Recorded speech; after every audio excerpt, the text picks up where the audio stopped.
alamin. Assalamualaikum warahmatullahi wabarakatuh.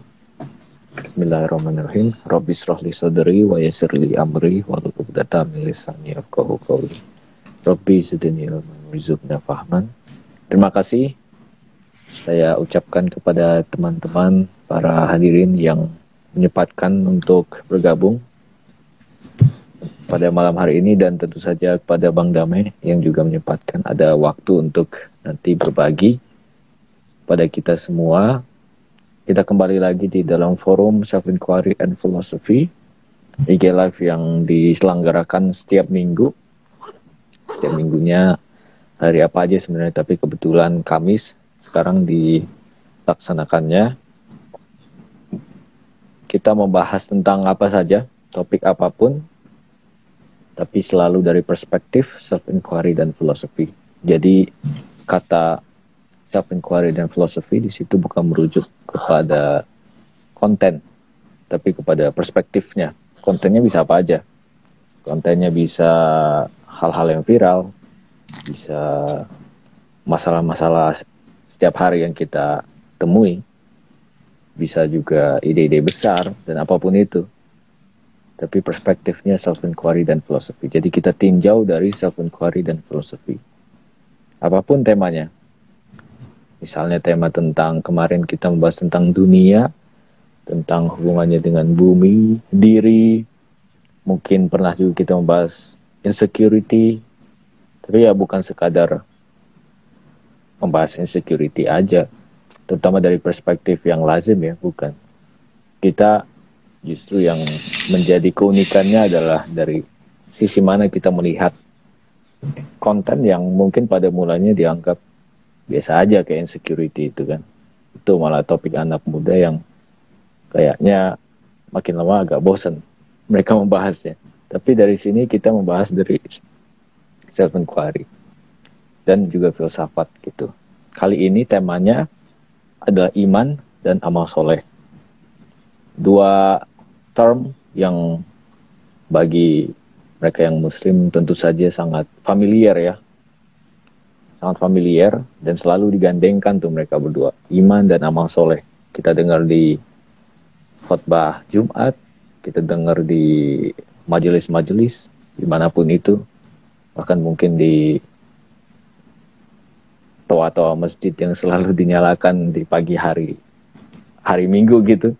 Dan seterusnya. Jadi iman dan amal soleh ini sering kita dengar. Selalu bersama gitu, selalu datang bersama. Tapi artinya apa ya? Kok selalu dihubungkan mereka berdua itu? Ada yang mengatakan bahwa iman adalah fondasi dan amal soleh itu implementasinya, praktiknya gitu. Bahkan kalau nggak salah ada juga ya sabda Nabi Muhammad SAW mengatakan Allah tidak menerima iman dan amal tanpa iman tanpa amal perbuatan dan sebaliknya gitu. Tidak akan menerima amal perbuatan tanpa adanya iman. Jadi mereka punya hubungan, sebutlah hubungan, kalau aku sebagai seseorang yang belajar filsafat, dialektis gitu. Mereka saling berhubungan, kita tidak bisa membahas yang satu dan melupakan yang lain gitu. Justru di sini aku ingin banyak belajar juga. Kalau mungkin sebelumnya aku lebih kepada sharing ya, di sini mungkin nanti bisa banyak pertanyaan juga tentangnya. Kalau begitu tanpa panjang lebar aku kasih mic-nya kepada Bang Damai, silakan.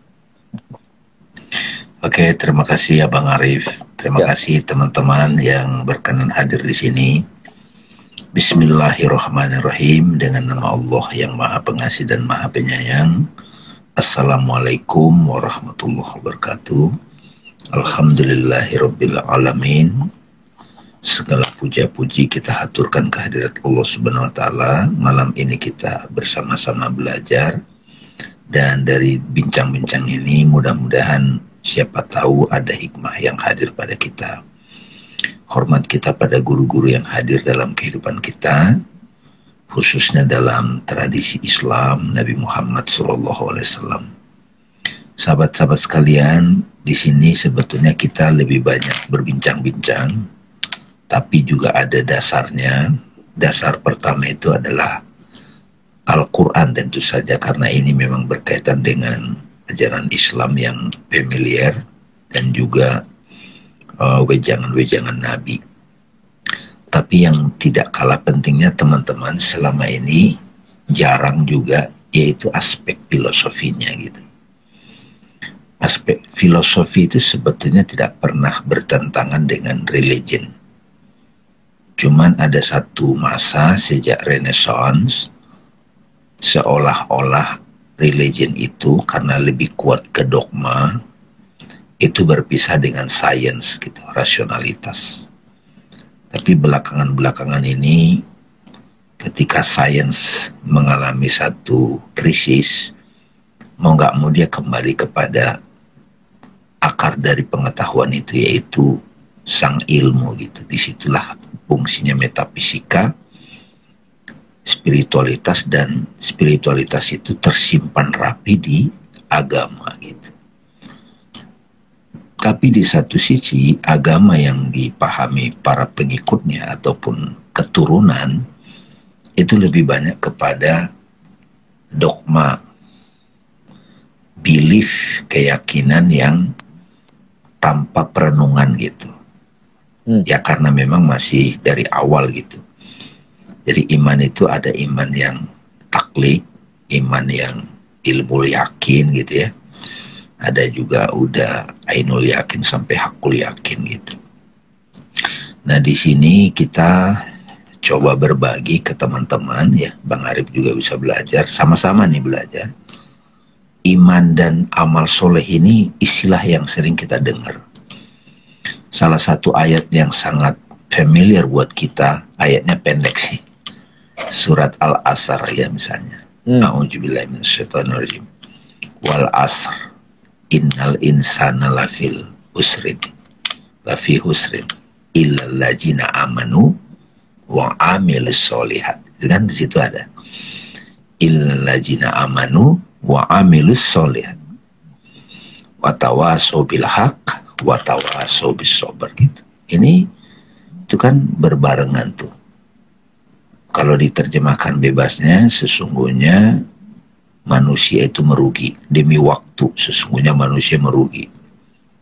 Illal ladzina amanu, kecuali yang beriman gitu situ. Nah ini yang mau kita bahas nih. Nah, yang beriman gak merugi.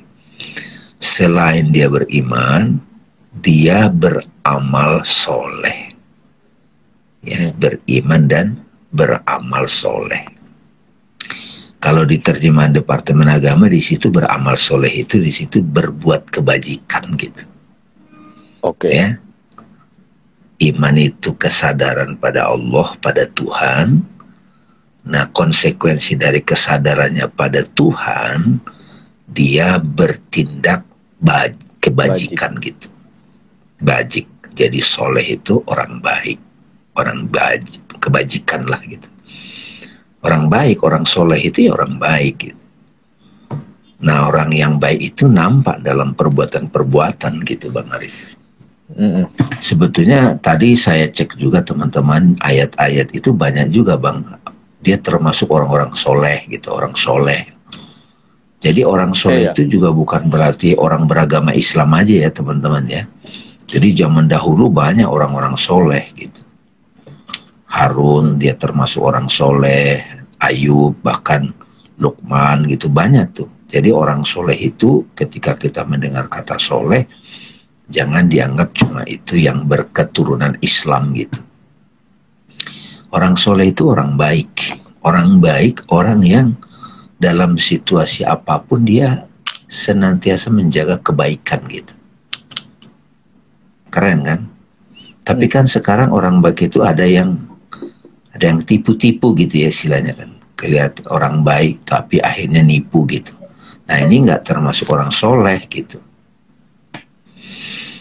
Jadi tapi di ayat ini ada tambahannya, mereka saling berwasiat dalam kebenaran. Wa tawasau bil haqq wa tawasau bis sabr gitu. Nah ya, jadi itu ayatnya pendek tetapi jelek tuh kalau diulas gitu. Coba bayangin, sesungguhnya manusia merugi. Sesungguhnya manusia merugi. Kecuali yang beriman gitu. Kecuali yang sadar dan bertindak, beramal. Amal itu action, amal gitu. Iman tanpa amal, ada juga yang bilang seperti pohon nggak berbuah gitu bang. Hadis Nabi itu, iman tanpa ada action seperti pohon nggak ada buahnya gitu. Nah makanya kan iman dan amal soleh itu memang nggak bisa terpisah gitu sebenarnya gitu.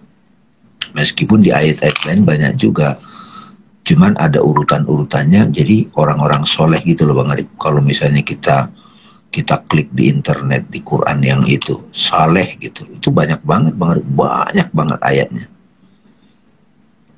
Nah, tapi yang sekarang ini kan kita datang dari pendekatan apa sih sebetulnya maksudnya iman dan amal soleh. Sekarang udah jelas, iman dan amal soleh tidak otomatis mereka yang beragama Islam saja dalam pengertian dogma gitu loh. Oke. Karena iman itu kan keyakinan kepada Tuhan gitu. Nah ini sudah memberi kita satu wawasan. Jadi orang Kristen itu ada yang beriman dan beramal soleh nggak? Ya ada, itu ada. Dan sebagian orang juga menganggap soleh itu rajin ibadah gitu istilahnya, ibadah ritual saja. Soleh itu adalah dampak dari kesadaran dia pada Tuhan. Orang baik soleh itu dalam segala hal, tutur kata, perbuatannya, senang menolong, peduli. Jadi Bang Arif, kalau kita rangkum di psikologi, perbuat sifat-sifat baik, sifat-sifat baik nih, empati, simpati, suka membantu, kemudian dermawan gitu ya, apalagi mendengar gitu ya, mengerti orang lain gitu ya. Itu semua disatukan Bang Arif, semua bentuk-bentuk kebaikan itu. Coba apa satu kata? Soleh gitu. Soleh. Ada bahasa Inggrisnya juga tuh sebenarnya, ada yang menyebut itu appropriate gitu. Appropriate, adaptif bisa juga. Tapi soleh itu pasti baik gitu. Pasti baik. Nah misalnya penjahat bisa beradaptasi. Nah itu bukan itu maksudnya kan gitu. Wah begitu penjahat itu masuk rumah ibadah, wah dia beradaptasi. Apa itu soleh? Bukan. Setiap kita mendengar kata soleh itu berarti di situ ada kebajikan gitu. Bisa juga Bang Arif, soleh itu di ini kalau di bahasa Inggris itu virtue Bang. Virtue. Apa bahasa Indonesianya itu? Kebajikan sih. Kebajikan kan, kebajikan gitu. Jadi yang kita lihat itu ya bukan iman Bang. Kalau kita ngeliat orang itu, kita nggak bisa lihat imannya kan secara fisik. Tapi kesolehan itu kelihatan. Nah, cuman malam ini kita mulai pahami kesolehan itu bukan masalah baju. Wih, pakai peci dia, wah soleh ya gitu misalnya. Atau kelihatan dia sholat tepat waktu, soleh ya gitu. Nggak gitu. Jadi dapat ya segala kebaikan-kebaikan Bang Arif. Sifat-sifat jiwa yang baik lah gitu kan banyak tuh Bang. Jujur, tenang, jujur kan, kemudian dermawan, empati, apalagi Bang, banyak itu. Pemaaf. Nah semua sifat-sifat itu dirangkum satu kata apa Bang? Soleh gitu. Ya kan? Nah jadi, nah itu indahnya bahasa Arab dan kitab suci ya Bang Arif. Jadi kata-kata tertentu kalau kita hayati, dia punya banyak sisi-sisi gitu. Seperti kata ikro kan, kalau di terjemahan biasa kan baca gitu kan. Tapi ikro itu juga bisa dengarkanlah, perhatikanlah, simaklah, telitilah, hayatilah, apalagi rasakanlah. Kumpulan dari semua praktek untuk mengetahui itu, untuk menghayati apa ya, untuk tahu itu, apa kata-katanya. Bahasa Indonesianya nggak ada Bang, bahasa Arabnya ada. Iqra gitu. Hmm. Tahu kan? Jadi ada soto, mau tahu kita itu enak apa enggak? Ya Iqra, nah, tapi pakai lidah gitu kan. Jadi Iqra itu pakai lidah, ya pakai segala macam alat untuk mengetahui. Oh, apa ya, daya-daya untuk mengetahui secara keseluruhan kita gunakan. Nah, itu namanya Iqra. Segala kebaikan-kebaikan itu, Bang Arif ya, dikumpulkan, menyatu, itu namanya apa? Orang soleh gitu. Coba.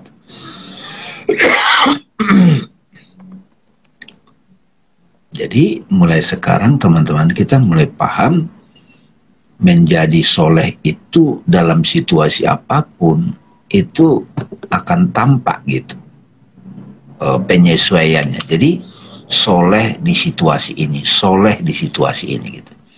Makanya unsur soleh itu bisa adaptasi, beradaptasi.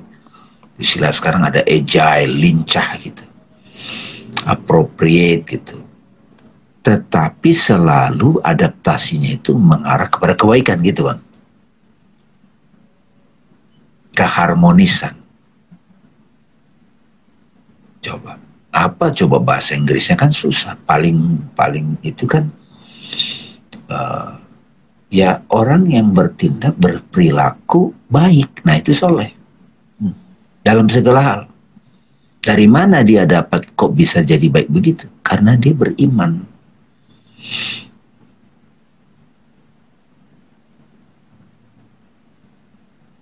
Jadi justru keren Bang Arif sekarang kalau kita bisa menghayati kata-kata ini gitu. Ya kan? Sama seperti hijrah misalnya Bang Arif. Hijrah kan perubahan Bang. Ya dong? Berubah atau pindah, move on. Tapi kata hijrah itu menjadi keren Bang. Perubahan itu menuju yang baik gitu Bang. Ada kan perubahan itu tidak selalu menuju yang baik, benar nggak? Tapi kalau perubahan itu menuju, ya kalau Nabi mendefinisikan dari kegelapan menuju cahaya kan gitu. Itu hijrah. Nah makanya kalau di bahasa Indonesia kan kadang suka bahasa Inggris sih, transformasi. Jadi hijrah adalah perubahan yang membawa kepada kesadaran bisa. Perubahan yang membawa kepada kebaikan. Jadi dengar kata hijrah itu langsung ke situ. Sama juga dengan iman. Orang beriman kan kalau kita sudah teliti secara filosofis dan juga spiritual, iman itu ya yang sadar. Sebenarnya orang yang sadar pada Allah gitu, sadar pada Tuhan. Cuman kan jadi dibuat dikri-dikrinya kan, iman dogmatis, iman taklik gitu, iman rasional gitu kan.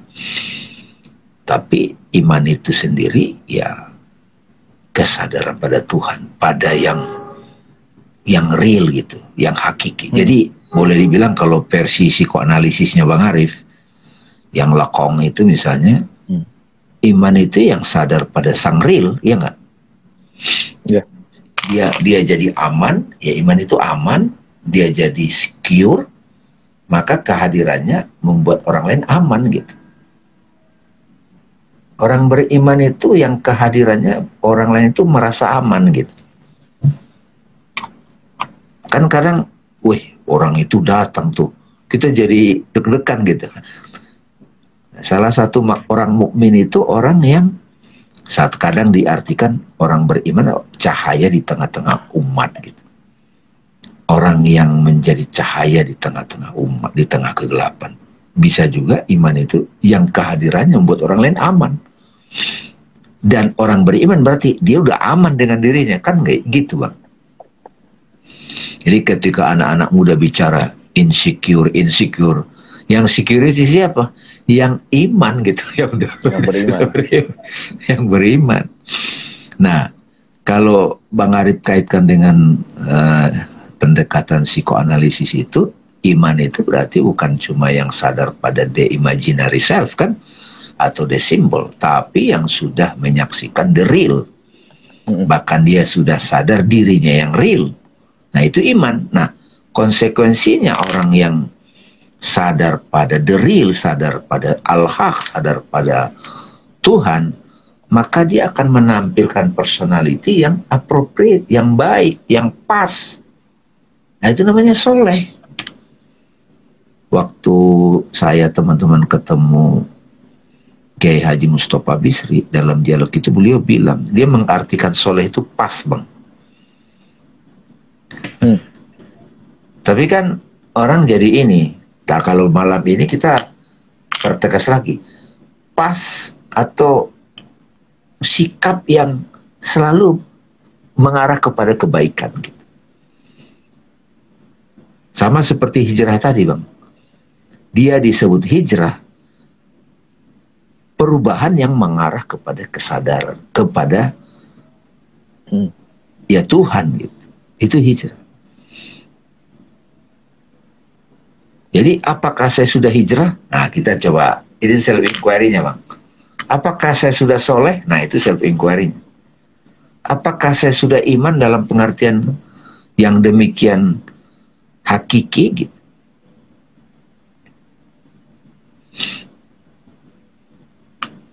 Jadi kita semua ini berproses untuk itu. Ya kalau ciri-cirinya nanti banyak kan, di surat Al-Mu'min juga banyak. Oh, yang orang yang sholatnya khusyuk gitu. Itu kan detail-detailnya. Kalau pendekatan yang kita pakai di self-inquiry and philosophy ini, kita bongkar sampai kepada core-nya, lalu dari core-nya itu kita jadi alami, sadari, lalu kita cek kepada diri kita, self-inquiry-nya. Apakah aku sudah masuk kategori iman itu atau tidak? Nah, hanya diri kita yang bisa menjawab. Apakah aku sudah masuk kategori amal soleh itu atau tidak, gitu, Bang. Gitu. Jadi sama seperti kita membahas wujud, maujud, mahiyat, Bang. Pretelin secara filosofis, cek ke diri sendiri apa dampaknya, dan kita akhirnya mulai di segala aspek itu ada unsur wujud, maujud, mahiyat. Benar nggak, Bang? Ya. Dalam semua fenomena. Sama juga sekarang, Bang. Setelah kita bincang-bincang santai ini mengenai iman dan amal soleh, kita cek ke diri kita, dan itu dipakai dalam situasi kerja. Gimana iman dan amal soleh bekerja? Lagi di kampus, lagi ngobrol ini, lagi menghadapi masalah, lagi menghadapi putus pacar, lagi ditagih utang. Bagaimana iman dan amal soleh menjadi perspektif gitu. Iya kan? Kan pembahasan-pembahasan yang sifatnya filosofis itu kan mesti berlaku di mana saja. Sekarang kita jadi dapat juga iman dan amal soleh itu tidak terjebak pada kategori agama tertentu, enggak kan? Iman kan universal, soleh juga universal, benar nggak, Bang? Sekarang jadi dapat kan, iman universal, berlaku kapan saja, bisa di mana saja, bisa pada suku manapun. Orang yang di suku Baduy itu ada nggak orang yang beriman dan beramal soleh? Apabila dia sampai kepada al-haq, iman. Apabila dia mengekspresikan, mengaplikasikan kesadarannya itu dalam bentuk situasinya saat itu secara pas, tepat, appropriate, itu amal soleh. Dia termasuk orang-orang soleh. Dia termasuk orang yang beriman dan beramal soleh. Gitu. Sebagai mahasiswa, bagaimana dia bisa beriman dan beramal soleh? Sebagai pekerja, sebagai politikus, sebagai pejabat. Tinggal kita turunkan nih, teman-teman, dalam kehidupan kita semua. Jadi penting banget itu. Makanya pantas, sesungguhnya manusia merugi. Kecuali yang beriman. yang beriman. Tidak hanya beriman, beramal soleh. Tidak hanya itu, mereka selalu saling berwasiat dalam al-haq, the real bang. Mengingatkan, jangan lupa lo the real, ya enggak? Jadi watawasobil hak itu bang. Kayak kita ngobrol ini bang. Kan suka tergoda nggak kita kalau main Twitter gitu kan, atau main apa itu, nggak sadar al-haq gitu. Makanya kayak dialog kita Suaguru ini kan dalam rangka mengingatkan watawasobil haq gitu. Kalau kita belum bisa lihat, ya watawasobil sobar gitu, sabar gitu sampai. Makanya apa namanya, Imam Syafi'i bilang, kalau orang menghayati surat Al-Asr itu sepertiga Al-Quran, dia udah tahu katanya. Iya. Sama seperti Bang Arif, misal kalau orang ngerti the real, the imaginary, the symbol, wah sepertiga hidup dia ngerti lah gitu kira-kira kan. Gitu. Iya. Sudah dapat belum Bang? Jadi kita nggak mau terlalu banyak menurut ini enggak gitu.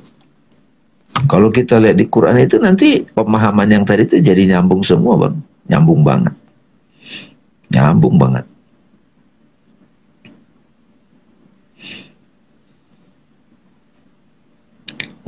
Nah kalau dari sisi Bang Arif sendiri gimana? Sudah mulai dapat belum selama ini? Kenapa?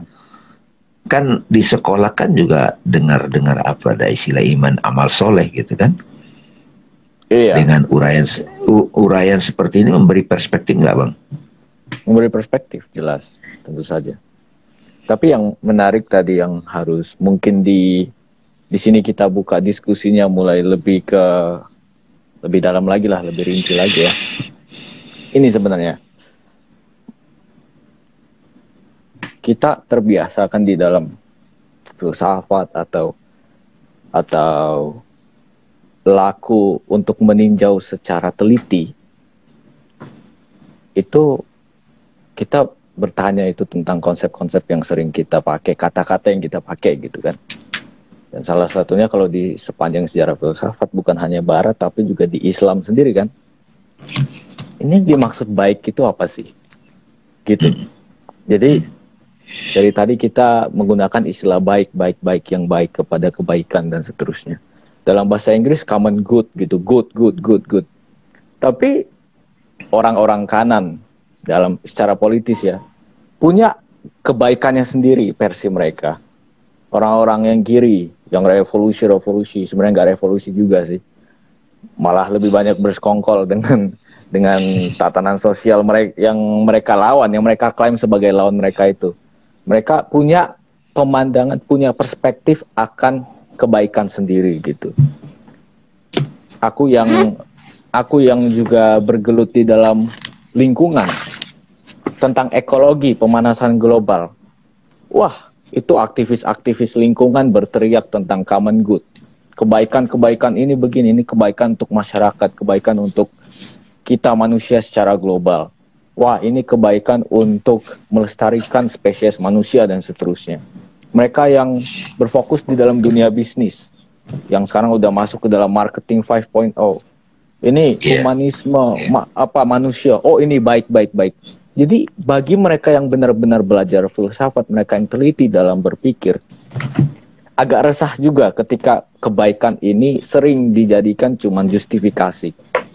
Dan bukan hanya aku, tapi Bang Dame juga pernah berkata kan, misalnya menjadi orang baik itu capek gitu. Jadi kita mengerti kebaikan di sini itu dalam arti apa, gitu maksudnya.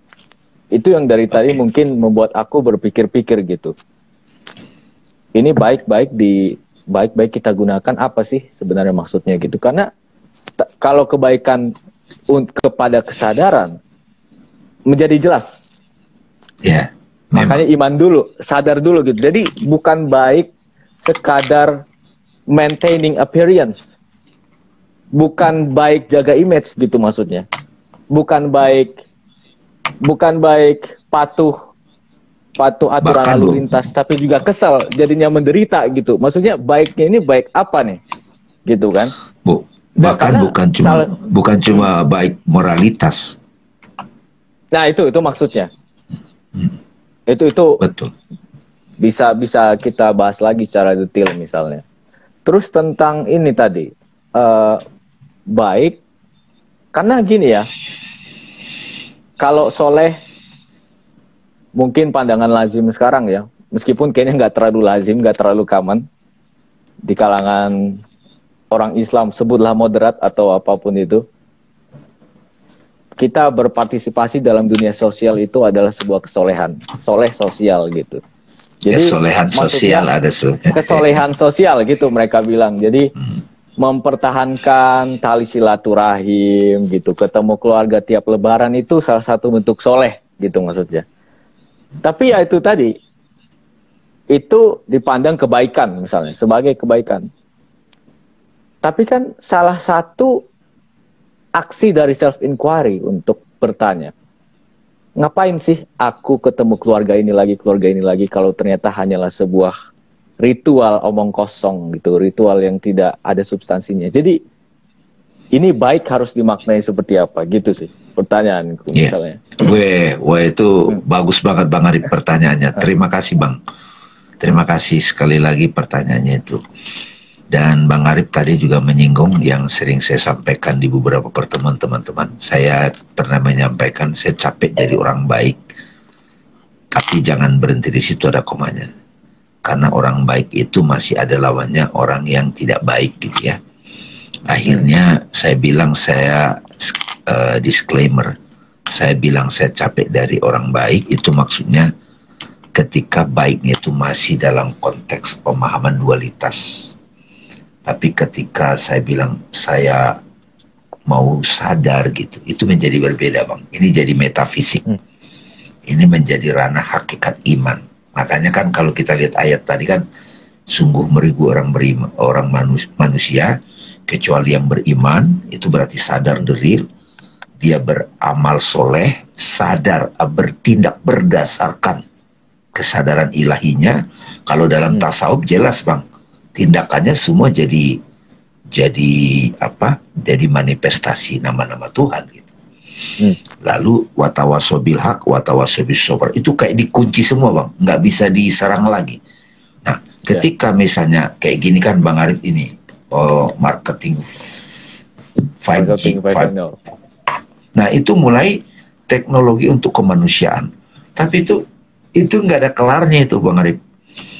Iya. Nggak ada kelarnya, karena akan selalu ada yang pro, ada kontra, ada pro, ada kontra gitu. Nah, disinilah teman-teman, kita harus mulai berani membuktikan dalam pengalaman hidup kita. Kebaikan sejati itu hanya muncul dari kesadaran ilahi. Ya. Nah, kalau disebut kesadaran ilahi di sini bukan ilah dalam pengertian Tuhan dogma ya, tapi the real gitu. Itu sebabnya kalau dalam perspektif tasawuf Bang Arif, Asmaul Husna, nama-nama indah, di situ ada ini loh Bang Arif, itu mematikan, menghidupkan. Mematikan itu apakah itu ada indah? Ada indahnya gitu. Jadi mau tidak mau harus kembali kepada ontologi, hakikat, the real gitu. Karena sekeos apapun penampilan kehidupan dunia ini, itu akan kembali balance, seimbang ketika berhadapan dengan the real gitu. Makanya para filosof itu Bang, itu meneliti sebetulnya di alam semesta ini sudah ada sistem yang mereka nggak nyebut kebaikan kan, tapi menyebut itu hukum alam, sunatullah, prinsip-prinsip. Apabila kita selaras dengan prinsip-prinsip itu, didefinisikanlah itu sebagai baik gitu Bang.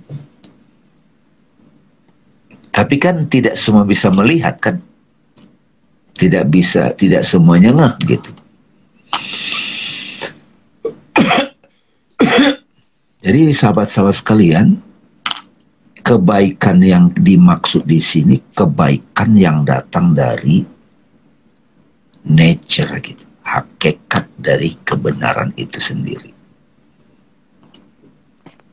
Dia akan menambah. Nah, disinilah makna soleh itu menjadi appropriate, Bang.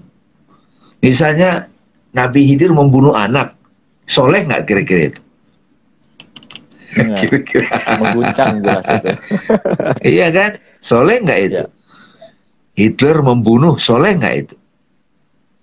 Tapi coba sedikit bocoran nih Bang Arif. Soleh itu bisa dibilang gini Bang. Seorang sutradara bikin skrip, oke?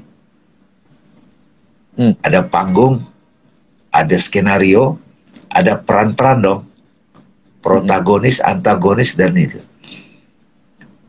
Di dunia panggung, antagonis dianggap buruk, ya nggak Bang? Dia buruk dong. Tapi kalau dia actingnya bagus, sesuai dengan skrip, dan sesuai dengan kehendak sutradara, dia soleh nggak kira-kira? Dia bertindak pas. Mungkin orang salah paham. Di panggung dia dianggap orang buruk. Tapi di mata sutradara, dia menjalankannya sesuai skrip. Nah, ini ada makna soleh di level ini, Bang. Bagaimana kita tahu itu? Ya yang tahu cuma sutradara dong. Nah, disitulah peranan iman kan? Ya. Iman hakiki. Ya. Mau nggak mau kita bicara layer-layer ya. Tapi ketika pertanyaan Bang Arif tadi seperti itu, ya mau nggak mau dibawa kepada itu. Kalau kehidupan semesta ini disebut sebuah panggung besar, Dante nyebut itu divine comedy. Kalau Al-Quran nyebut itu permainan dan senda gurau. Mataul gurur. Ya, mataul gurur. Disebut juga tipuan, disebut juga samsara, apapun nama. Tapi kan itu datang dari ekspresi dari sang kebenaran. Dia bikin skenario. Ketika pemain-pemain itu menjalankan sesuai skenario, boleh nggak dibilang dia soleh? Ya. Makanya sadar skrip, jalankan skrip. Tapi kan nanti masing-masing individu akan, ini saya menjalankan skrip, saya marah ini karena sesuai skenario nih. Nah, itu dia. Itu nggak ada menggerutunya. Jadi, itu. Nah, gitu.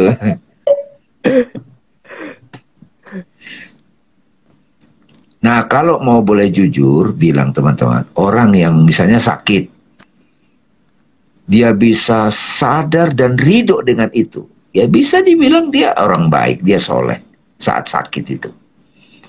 Dia soleh saat sakit itu. Karena apa? Dia menerima, bahkan dia menemukan hikmahnya. Bahkan dia menemukan ini maunya Tuhan gitu. Ini makin halus nih Bang penjelasannya.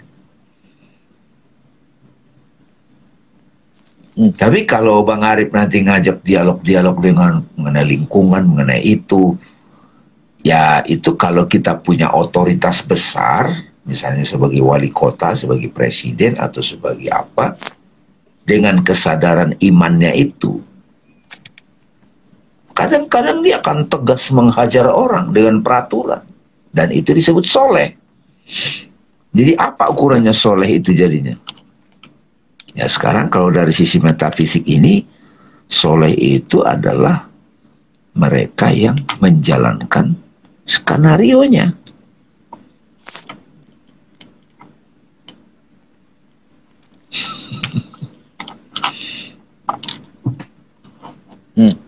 Ya. Nabi Muhammad berperang. Nabi Muhammad berperang. Membunuh nggak? Pasti membunuh. Soleh nggak itu? Di mana kebaikannya itu? Nah, sudut pandangnya jadi beda. Makanya di Quran ditimpalin. Ketika engkau melempar, bukan kamu yang melempar. Allah yang melemparkan gitu.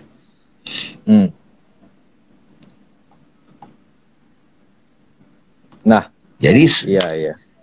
soleh itu baik yang sadar gitu Bang. Iya. Makanya benar juga katanya Kiai Haji Mustafa Bisri waktu itu, saya juga kena tuh, pas gitu, nggak berlebihan, pas. Dalam peran seorang hakim menghukum semampu dia,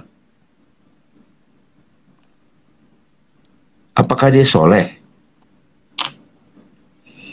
Seorang ayah memarahi anaknya, anaknya sakit hati, marah-marah, hubungan jadi nggak bagus.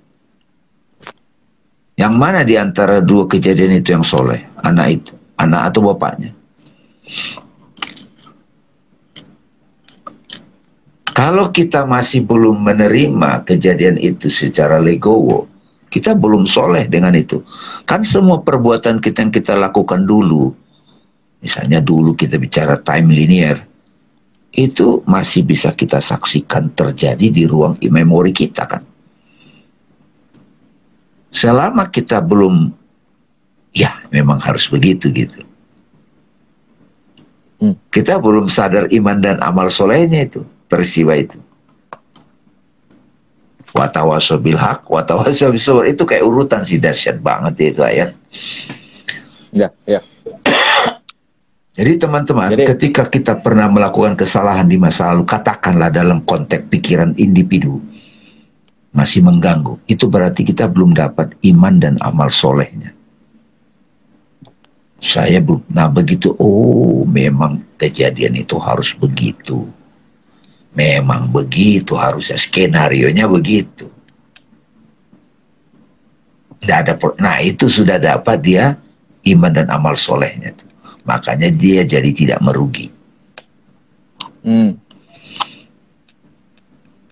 Ingat ya teman-teman, iman dan amal soleh itu bukan cuma dalam konteks kita berbuat besok, kita berbuat masak ataupun sholat. Semua peristiwa yang pernah kita alami, kita cek lagi. Kita sudah sadar iman dan amal solehnya belum? Makanya nasihat menasihatilah, wasiat mewasiatkanlah kalian dalam kebenaran. Kalau belum ketemu, itu pasti masih bergejolak Bang. Watawasau bis sabr.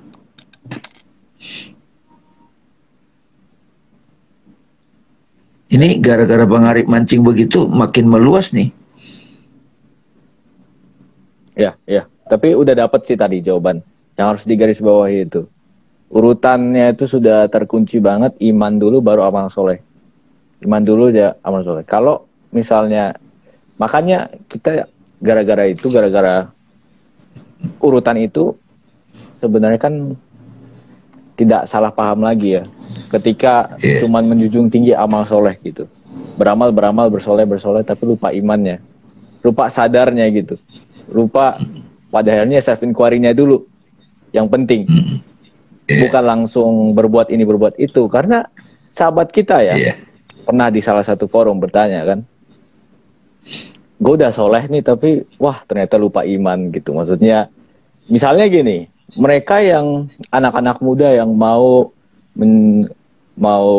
mengejar pendidikan mereka di PTN gitu. PTN sulit, bersusah payah, jerih payahnya sangat keringatnya mungkin bikin banjir gitu. Apakah itu soleh? Soleh dalam arti mereka akan mengatakan, aku mengikuti aturan tatanan sosial begini aja gitu. Atau mereka yang membayangkan pingin sukses begini begitu, sukses sebagaimana yang udah ditentukan oleh tatanan sosial, disebut soleh karena menyesuaikan, appropriate. Kalau dari pandangan ini, dalam kesadaran ini, perspektif kayak begitu jadinya buru-buru amal soleh, belum ada imannya, belum ada imannya gitu loh. Jadi jangan sampai karena terlalu menekankan amal soleh sampai lupa beriman. Padahal iman dulu. Dan kalau misalnya udah sedikit bergoyang gitu, barulah watawasau bil haq. Wasiat mewasiatkan atau nasihat menasihati dalam kebenaran, the truth itu tadi. Kalau belum juga watawasau bis sabr. Sobar. Nah iya. Jadi iman keren yang penting. Keren kan? Iman paling pertama gitu. Ini membantu kita nih, teman-teman nih yang nanya nih Bang Arif. Ini paling bawah dulu kita ambil ya. Oke. Udah ada banyak Coba baca, nih, Bang. alhamdulillah. Dari 100 Mind, pertanyaannya skenario siapa yang sedang kita perankan? Nah, skrip yang sedang kita perankan adalah benar-benar milik kita atau kita yang sedang memerankan mencuri skrip orang lain?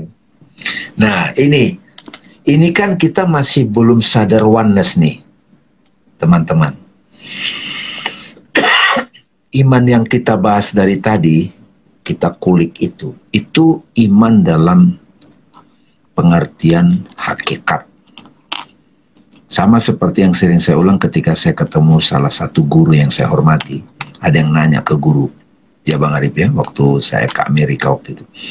Syekh, kalau kita sudah sampai ke Tuhan, mengenal Tuhan, kita masih ngapain? Kita masih berbuat apa kan gitu?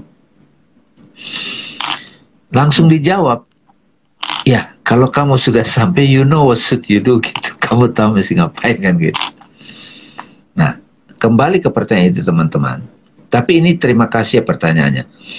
Skenario siapakah yang sedang kita perankan? Ya, sementara ini ketika kita masih menganggap diri kita adalah diri individu, kita menganggap itu pun kita masih belum legowo, belum ikhlas ridho memerankannya. Kok begini hidup gue?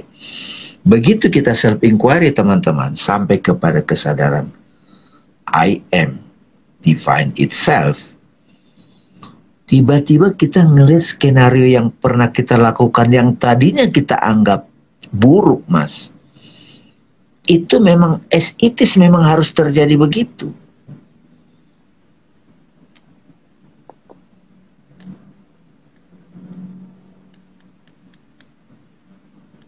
Sama seperti kita masuk dalam satu panggung game, Bang Arif. Kalau main game, ketika kita main game, avatar yang ada di game itu, dia bisa nggak main sendiri?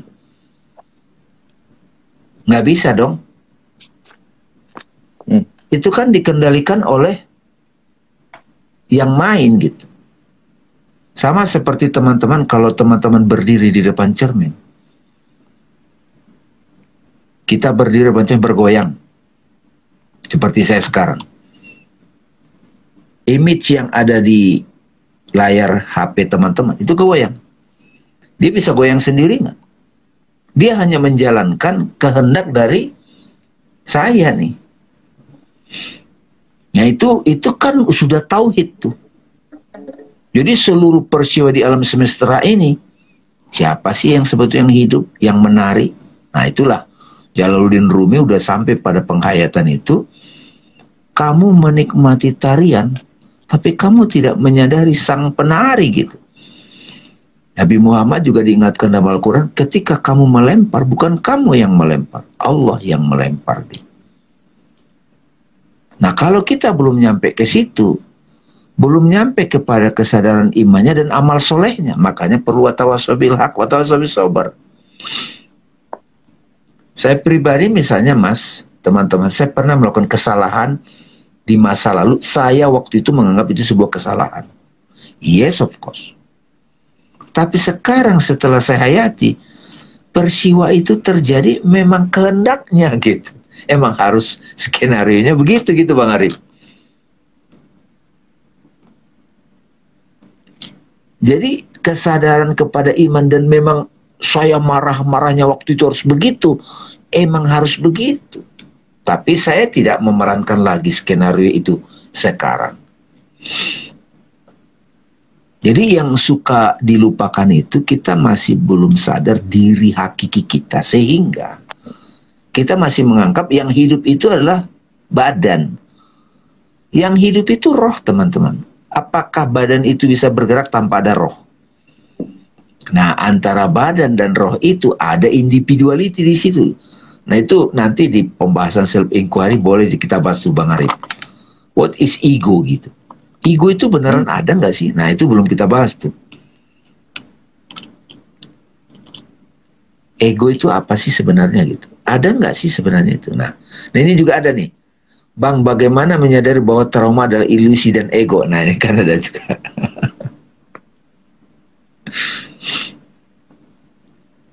Memang perlu bahas sih kayaknya ini. Memang Emang ego perlu ya, dibahas harus itu dibahas. untuk Iya, kesempatan khusus gitu. iya. Agak panjang soalnya nanti. Agak panjang itu, soalnya Menjalankan tanpa ego, ya. Banyak ya. Ah, ini nah, apa nih? nah, baru dia betul. Menjalankan tanpa ego ya Bang. Yes, betul. Nama lain dari menjalankan aktivitas perbuatan tanpa ego apa? Namanya ikhlas. Ya. Hmm. Ikhlas itu siapa yang berbuat? Kalau bahasa dualitasnya berbuat karena Allah. Nah, terus ada yang nanya lagi, untuk tahu skrip bagaimana? Nah, ini proses kita self inquiry nih teman-teman, yang terus-menerus kita lakukan. Begitu kita sadar skrip itu, oh cerita yang 22 tahun yang lalu memang harus begitu, toh gitu loh Bang Arif. Itu menarik loh teman-teman. Ini aku Gimana? punya pertanyaan nih. Ini menarik soalnya. Bisa kalau menggunakan tadi contoh-contoh yang Bang Damai berikan, terus juga yang selama ini misalnya kita hayati gitu. Kejadian yang traumatis, kejadian yang bikin kita kesel atau menderita, pokoknya bikin Anxiety. jantung aja nyantol di pikiran kita itu lewat dulu kan, baru kita maknai ulang, baru kita sadar oh ternyata itu jadi skrip. Karena gini, ada problematikanya, ada persoalan yang cukup problematik lah bisa dibilang, ketika kita sok-sok sudah sadar skrip di saat itu. Misalnya terjadi nih kekisruhan, oh ini skripnya udah terjadi gitu. Jadi kita kayak membiarkan aja gitu.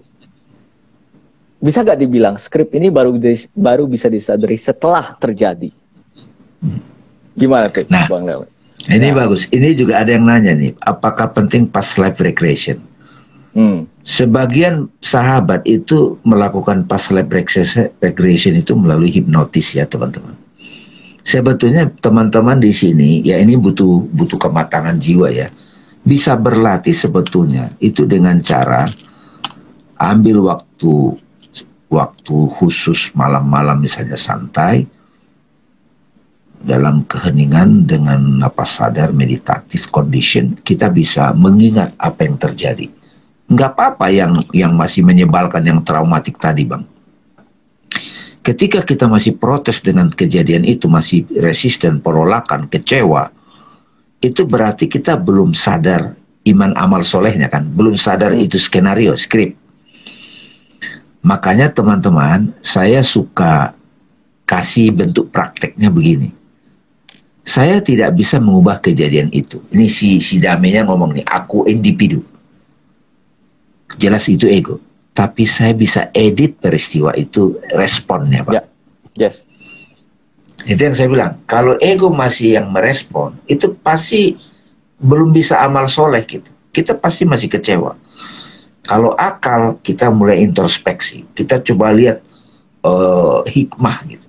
Begitu kita hening kolbu, oh ini maksudnya Tuhan, emang harus begitu. Nah itu baru kelar. Berarti tadi benar kan, maksudnya dia lewat dulu gitu. Yang berubah sebenarnya pemaknaan kita pada akhirnya terhadap iya, itu, mengedit, kita terhadap mengedit respon sikapnya itu. Ya. Iya. And that's important. Itu yang paling penting justru. Bagaimana zaman sekarang saat ini saya tahu saya sesuai skenario? Gimana kiranya? Kan itu Bang Arif nanya kan, karena orang sok-sok GR. Ini sesuai skenario nih gitu. Mau dijawab nggak ini Bang? Ya, boleh. Tapi ini ada kaitan sama buku yang mau kita tulis Bang, yang itu di subjek gitu. Gini teman-teman, ketika kita mimpi, saya mimpi nih. Terus dalam mimpi itu ada skenario kan? Ya dong. Di dalam mimpi itu Bang, ada individu-individu dong. Ada diri saya yang mengindividu, melihat orang lain. Dari diri individu ini, karakter tertentu, saya melihat kejadian semua peristiwa itu terpisah dengan saya yang individu. Benar nggak? Ya kan? Tapi semua peristiwa itu ada di dalam saya yang bermimpi kan? Nah, orang yang sadar itu mimpi analoginya, pemahamannya dulu. Orang yang sadar skrip, itu dia yang sudah menyadari dia satu dengan sang universal itu. Itu yang disebut wali kan? Sages, orang-orang suci. Orang disakiti, dia ngeliat itu diri dia kok.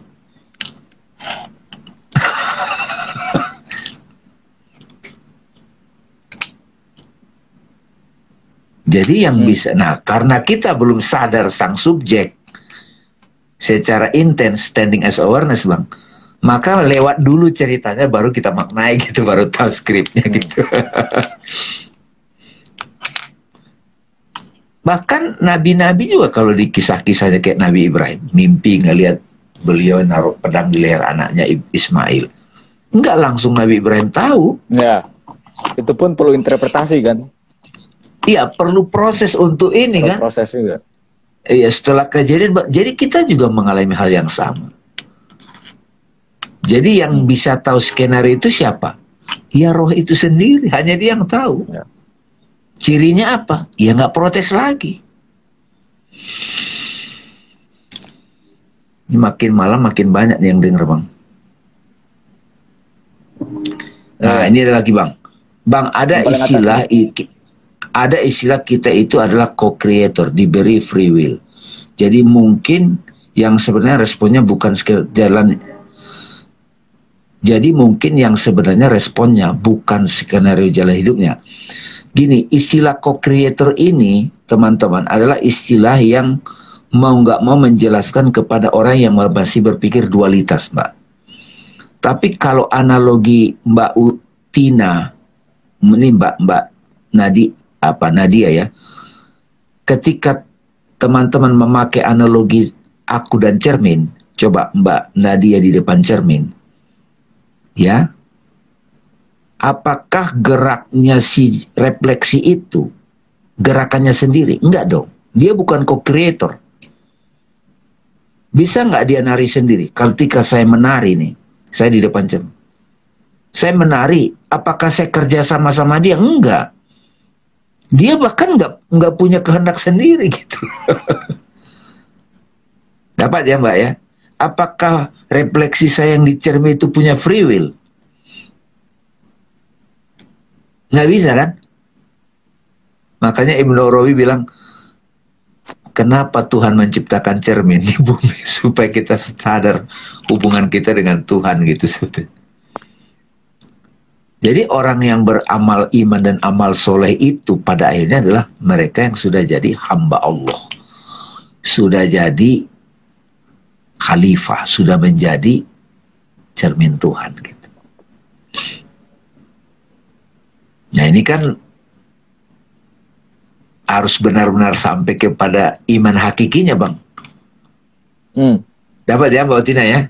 Jadi co-creator itu saya juga suka pakai istilah itu pada momen tertentu, tapi saya sudah jarang menggunakan itu. Saya lebih menggunakan sekarang image of God ataupun khalifah.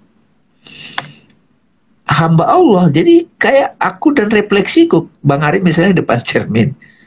Bang Ari bergerak. Apakah refleksi yang di cermin itu punya dia? Bang Ari bekerja sama dia untuk bergerak? Enggak dong. Dia bahkan nggak bisa bergerak sendiri, benar nggak? Tapi juga bisa dibilang dia adalah gerakanku kan gitu. Clear loh itu.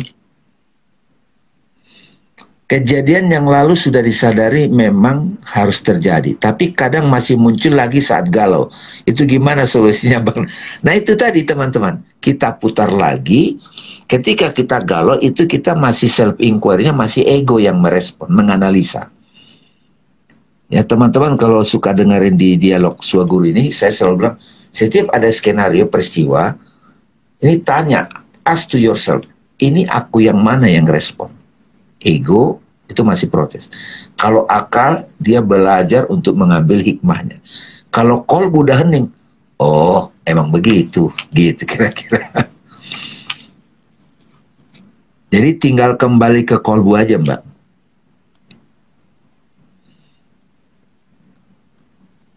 Oke. Nih, berdamai dengan kanker. Bang, lalu di mana letak tanggung jawab individu, misalnya jatuh sakit karena gaya hidup yang tidak sehat atau karena memang skenario. Nah, ini menarik lagi nih, Bang. Nah, ini memang Nah, ini motifnya kayak yang aku tanya tadi. Iya, coba gimana, Mereka Bang? yang GR. Nah, di mana ini benar? Ini bahasa pertanyaan umum. Terima kasih pertanyaan, Mbak. Jadi, Bang, lalu bagaimana letak tanggung jawab individu? Nah, ini hakikat tanggung jawab nih, Bang. Misalnya Kira-kira. sakit karena makan yang gak sehat gitu. Ini skenario aja gitu. Ini yang menggoda kehendaknya. Ini banyak banget ya di anak-anak muda ya. Mereka yang udah mulai sebenarnya pada tahap obesitas gitu misalnya. Itu kan gak sehat sebenarnya. Tapi mereka menggunakan justifikasi, ini namanya, kalau kamu melawan aku fat shaming gitu. Jadi mereka yang mencela orang-orang gendut gitu, orang-orang yang lebih berisi dan seterusnya. Tapi ya secara biologis aja yang paling remeh-temeh ya, itu udah jelas tidak sehat gitu. Jadi di sini kan pertanyaan tanggung jawab di mana? Jangan sampai gara-gara pemahaman ini jadi justifikasi gitu kan. Iya. Nah, gini, Mbak ya. Ini kan kita memang mau nggak mau pakai bahasa akal dulu. Kita masih menganggap diri kita dengan dia itu berbeda gitu. Makanya tadi saya kasih analogi itu kita dan wajah kita di cermin. Itu kan nggak bisa dibantah itu. Semua gerakan yang ada, sakitnya muka yang jerawatan di cermin, ya muka gue gitu kira-kira. Karena saya tidak nyaman dengan muka yang jerawatan itu, ya saya bersihkan gitu loh, Mbak. Nah, sama juga ketika saya sakit kan tidak nyaman, ya saya bersihkan. Siapa yang bersihkan? Ya roh itu juga. Dia kan kasih ide ke kita. Jadi dengan kita sadar diri kita adalah roh itu, maka roh itu akan membuat skenario, mengubah skenario. Nggak ada istilah tanggung jawab lagi, Mbak, istilahnya. Karena dia sadar dirinya, ya ini nggak nyaman, ya dia beresin gitu. Ya. Nah, akar masalahnya kan karena banyak orang belum sadar dia yang hakiki itu, Mbak. Siapapun kalau sudah sadar diri yang universal itu, dia otomatis tahu secara badani ini mesti ngapain. Makanya kan Imam Khomeini pernah ngomong, kalau di muka bumi ini semuanya nabi, semuanya sadar maksudnya. Nggak ada peraturan, Mbak. Nggak ada istilah, ini tanggung jawabmu. Ya otomatis jalan sendiri semuanya gitu. Nah, di manakah itu bisa kita lakukan? Nah, itulah sebetulnya maksud Tuhan dengan kehidupan ini, ya sebagai permainan dan senda gurau gitu. Jadi balik lagi, Mbak, kembali ke self inquiry. Saya sakit, saya nggak nyaman nih dengan sakit. Ya saya ubah, saya nggak nyaman gitu. Tapi ada satu titik nanti ada sesuatu yang nggak bisa saya ubah lagi. Ya tinggal saya pasrah. Ini skenario-nya begitu. Skenario itu apa? Pasrah. Gitu. Makanya saya bilang pasrah itu adalah upaya maksimum kita sampai kita berserah. Gitu. Jadi bukan fatalistik ya. Ya, itu penting juga. Tadi ada yang paling pertama nih, paling panjang kayaknya nih. Di paling awal, Bang Damai, iman itu bukan kata benda tapi kata kerja, jadi merupakan pandangan dan sikap hidup. Iman bukan sekedar pengakuan, tapi perjalanan merubah kelakuan. Mungkin ini salah satu proses hijrah. Gitu. Jadi memang kalau pakai bahasa hierarki, Pak Ade, itu ada iman taklihi, ada iman dogma, ada iman rasional, juga ada iman hakiki. Nah, yang tadi sudah dibahas itu iman hakiki itu kita dan dia itu satu, Pak. Jadi kalau kita dan dia adalah satu, tauhid, ketuhanan yang Maha Esa atau kul huwallahu ahad, maka segala tindakan-tindakan kita itu adalah tindakan-tindakan dia gitu. Itu kan berarti kan amal soleh gitu. Tapi itu sebenarnya bagian dari suluk kita semua untuk sampai ke level itu, ke makom Ibrahim itu makom Ibrahim itu. Kebayang nggak Pak Adi, Nabi Ibrahim menyembelih anaknya, coba nggak masuk akal kan? Tapi justru dengan dia mengeksekusi itu, kesolehan dia mencapai makom Ibrahim, tauhid. Itu kan ada simbol itu di Ka'bah gitu. Kita peringati setiap tahun gitu. Jadi kemana-mana Bang, iman dan amal soleh jadi dibawa ke tauhid nih. Iya, banyak. Dan emang seharusnya gitu. Jangan sampai sekedar cuman di permukaan gitu kan. Harus ini. Dasarnya sampai ke fundamental gitu. Ya. Banyak teman-teman yang sudah tadi sampai kesadaran akan roh, berarti sudah tidak ada lagi karma. Ada pertanyaan lagi nih. Yes, of course. Kalau sudah sampai kesadaran akan roh, berarti tidak ada karma lagi. Betul. Karma itu menjadi dharma. Apa maksudnya karma menjadi dharma? Misalnya kita sakit. Kalau secara kan karena sebab akibat kan kita salah makan. Atau gini deh, kita ketemu orang tua kok kita terbebani ngurusin dia, itu karma kan. Terbebani kita. Ya kok saya ngurusin orang tua saya gitu. Tapi begitu kita sadar itu memang skenario yang harus dijalani, karma itu kita sikapi dengan perspektif dharma, jadi cinta kasih. Jadi mengurusi orang tua itu bukan lagi negatif, tapi itu bagian dari cinta kasih. Itu bahkan cinta kasih. Makanya penting banget perspektif. Itu gunanya self inquiry itu. Betul. Ya itulah proses iman tadi, beriman. Sebelum amal soleh, sebelum beramal dan bersoleh. Dan kalau emang udah agak sedikit tergeser dari rel, atau mungkin ke rel lain gitu, orang nyebutnya sesat misalnya kan, itulah makanya ada watawasau bil haq, mengingatkan akan kebenaran, the truth itu tadi.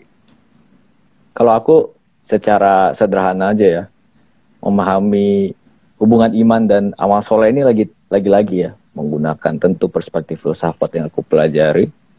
Misalnya ada kejadian tiba-tiba luar biasa banget kepada kita.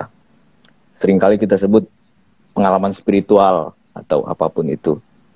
Krisis lah. Krisis salah satu wajahnya. Dan tadi disebut trauma gitu. Kalau dalam psikoanalisis, trauma itu malah bukan ilusi ya. Perspektif kita terhadap trauma yang masih egois itu ilusinya. Trauma itu justru bukaan. Rumi mengatakan ini kok. Luka itu jangan dipandang remeh, jangan pada saat oh ini nggak apa-apa kok, nggak apa-apa, padahal sakit. Nah itu baru ilusi. Padahal itu sakit tapi dia sok-sok gitu. Itu yang didorong oleh psikologi positif misalnya kan, semua positif thinking gitu. No, kalau emang kamu sakit bilang itu sakit. Trauma ya trauma. Justru pada saat kita jujur itulah kita baru benar-benar melihat apa yang sebenarnya terjadi, apa yang terbuka. Dan mungkin ketika terjadi krisis, disitulah saatnya kita, wah sebuah pengalaman kan, bisa dibilang mungkin pengalaman spiritual.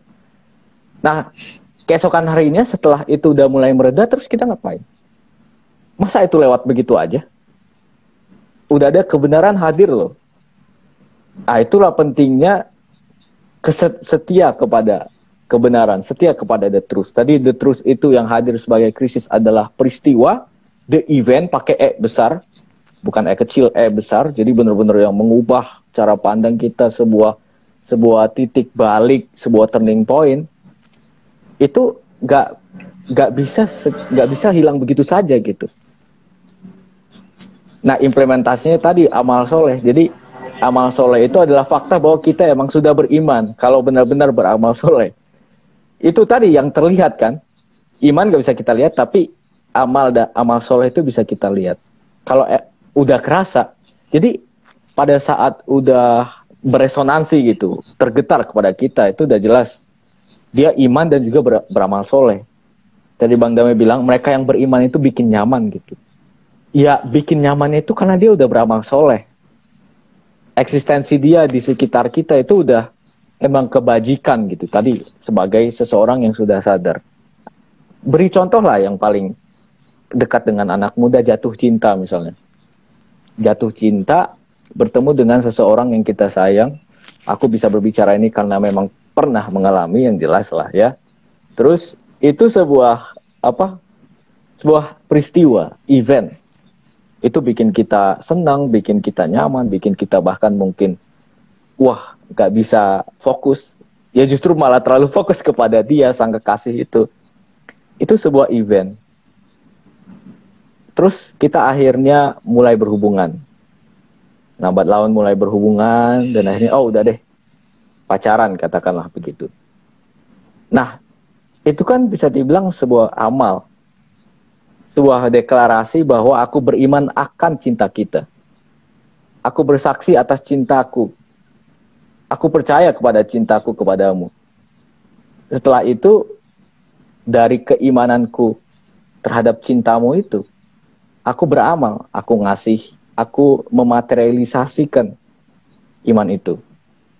Aku soleh apropriat sebagaimana orang yang jatuh cinta. Kalau emang benar-benar aku sudah cinta kepada kamu, maka tunjukkanlah itu. Jangan cuma sekedar deklarasi aja, verbal gitu. Dalam kemerdekaan Indonesia ini, merdeka sebuah event. Kita beriman, kita semua bersaksi atas kemerdekaan Indonesia gitu. Indonesia udah merdeka, nggak ada lagi yang tidak mengakui. Tapi apa bentuk amalnya? Bentuk kesolehan kita sebagai bangsa yang benar-benar sudah merdeka gitu. Jadi lagi-lagi sini ini kemana-mana ya, kemana-mana pembahasannya. Iman dan amal soleh ini, menurutku tadi iman itu benar-benar sebuah pengalaman yang luar biasa, yang nggak boleh lupa begitu saja, dan malah nggak bisa dipaksakan itu kita lupa. Nggak bisa dipaksakan, oh aku harus setia kepada, enggak, udah otomatis setia kalau emang benar-benar itu adalah the real event. Nggak bisa dipaksa, nggak bisa dipaksa ngotot-ngotot aku harus terus ke dia, enggak. Kalau emang dia event, kalau emang dia sebuah, kalau emang benar-benar beriman, nggak perlu lagi. Udah jelas yang beriman pasti beramal soleh gitu ya. Pasti beramal soleh. Kalau udah agak agak oleng sedikit, ya itulah makanya perlunya komunitas. Watawasobilhaq. Kalau belum juga sabarlah gitu. Jadi ini benar-benar luar biasa. Keren banget. Terus tadi kalau nggak salah ada pertanyaan tentang skenario-skenario ya. Ini baru ada hubungannya dengan pembahasan sebelumnya itu ya Bang Dame, tentang dunia gitu. Iya, padahal ubahlah duniamu. Kita tahu kan persepsi kita, maksudnya persepsi duniamu itu yang harus berubah. Kalau dunianya orang yang masih curiga terhadap, oh ini jangan-jangan mainan dia nih, oh ini jangan-jangan manipulasi dia nih, aku ditipu. Ya udah. Bang, ini ada Bu Yanti, bagaimana supaya bisa setia pada kebenaran itu terus-terusan? Itu coba Bang, yang tadi ulasan Bang Arif itu bagus tuh. Kalau itu memang sudah the event itu sebuah momentum di mana kita terhenyak, terbuka pada kebenaran. Otomatis kita akan setia pada kebenaran itu. Itu bentuknya amal soleh. Dalam bentuk ritual, dalam bentuk action. Maka kalau kita lupa, ya ini watawasobilhaq, Mbak. Iya. Betul. Watawasobilhaq. Nah, termasuk dialog malam ini watawasobilhaq. Banyak orang sering tuh, wah saya kumpul begini, komunitas dialog kebenaran begini, saya seperti recharge gitu, di-charge. Iya, betul. Iya kan? Nah, itu jujur saja, karena kita belum total kan. Apakah jiwa tenang itu termasuk kesadaran roh? Mohon, betul. Jiwa yang tenang itu adalah mode dari, nah itu kan 7 derajat jiwa itu mode Bang. Iya. Jiwa yang tenang itu adalah mode sang aku ketika dia pasif gitu. Ya, ketika jiwa itu sudah dapat hikmah dari peristiwa yang tadinya nggak diterima, itu sudah ridho tuh, jiwa yang ridho ya. Betul Mbak. Karma menjadi dharma indah banget. Betul, itu solusi dahsyat tuh baru dia. Insya Allah. Bang, ini udah 1,5 jam ini. Oh ya. Waduh, mantap. Bagus. Terima kasih teman-teman. Richard. Alhamdulillah. Iya. Terima kasih sahabat-sahabat sekalian telah mendengarkan ini. Insya Allah nanti kita kayaknya tema berikutnya ego ya, boleh tuh. Boleh. Kita bahas tadi. Yeah. Silakan Bang Arif kasih sedikit konklusi lah. Apa ya? Udah banyak sih. Di sini kita alhamdulillah bekal tidur nyenyak. Ya. Ya, intinya sih kita jadi sadar betapa surat Al-Asr itu keren banget meskipun cuma 3 ayat ya. Meskipun cuma 3 ayat tapi itu semua inti gitu. Benar kata Imam Syafi'i. Sepertiga Al-Quran seolah-olah benar-benar hadir, benar-benar kita telan semuanya. Meskipun masih sepertiganya ya. Mungkin perlu surat dengan 3 ayat lainnya biar ya, ada 2/3-nya itu ditambah lagi. Itu benar-benar rangkum banget. Pertama, merugilah mereka yang merugilah sungguh manusia merugi kalau tidak, kecuali mereka yang beriman dan amal soleh. Ya jelas, apalagi wal asr itu kaitannya dengan waktu gitu kan. Kita pernah bahas juga nih tentang waktu. Kalau sebelumnya kita bahas dari waktunya, ini bahas dari substansi yang hadirnya gitu. Ya rugilah mereka yang tidak sadar, tidak beriman ya. Kalaupun tidak beriman, tidak beramal soleh. Intinya di sini kita memahami iman itu orang yang sudah sadar skenario. Jelas mereka yang sadar skenario kayaknya memang diam jadinya, dia jadi hening gitu. Makanya kebanyakan kan dari kisah-kisah kita bahkan Krishna gitu ketika tahu skenario dia nggak mau bilang kepada siapapun, karena kalau bilang pada siapapun itu malah miss the point. Cuman kebetulan aja ketahuan gitu kelihatannya ya kan gitu. Jadi emang yang sadar pada akhirnya hening. Terus ketika dia beraksi, beramal soleh, dan soleh ini layernya banyak juga, amal juga banyak, iman juga banyak layernya. Soleh sosial, soleh media sosial mungkin juga ada, dan seterusnya. Itu. Tapi yang paling penting iman. Dan kita udah bahas banyak tapi dari perspektif dari sudut pandang lain tentang iman ini. Misalnya hubungan subjek objek itu ada hubungannya dengan beriman gitu. Hanya saja kita menggunakan istilah yang digunakan tradisi Islam, yaitu iman. Dan kalau tidak, kalau misalnya bagaimana mencapai iman, salah satunya ya mengingatkan itu wasiat mewasiatkan, nasihat menasihatkan dalam kebenaran ini. Inilah yang kita lakukan insya Allah. Terima kasih teman-teman. Terima kasih Bang Arif. Terima kasih Bang Damai. Terima kasih teman-teman sekalian. Sampai ketemu lagi. Assalamualaikum warahmatullahi wabarakatuh. Ya. Waalaikumsalam warahmatullahi wabarakatuh. Ya.